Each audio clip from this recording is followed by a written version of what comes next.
মসজিদের বাসভবনে বাড়িঘরে হামলা চালানো হয়েছে, লুটপাট চালানো হয়েছে। আমরা তীব্র নিন্দা জানাই।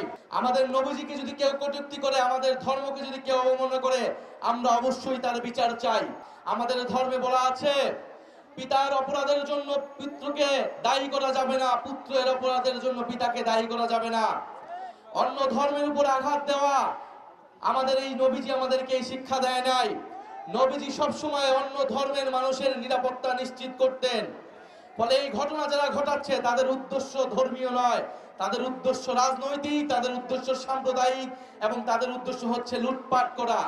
এই রাজনীতি শুরু করেছিল আওয়ামী লীগ, সংখ্যালঘুদের জমি দখল এবং লুটপাটের রাজনীতি এবং বিচার না করার রাজনীতি।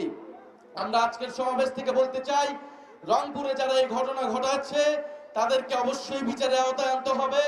যিনি ধর্ম অবমাননা করেছেন তাকেও বিচারের আওতায় আনতে হবে।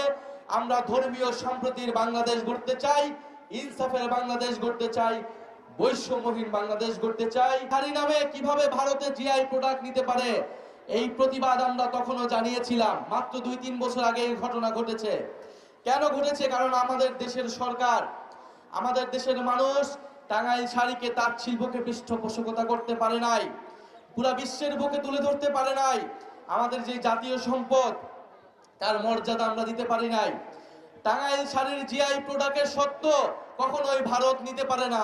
অবিলম্বে তা প্রত্যাহার করতে হবে, আমরা এই দাবি জানিয়ে গেলাম।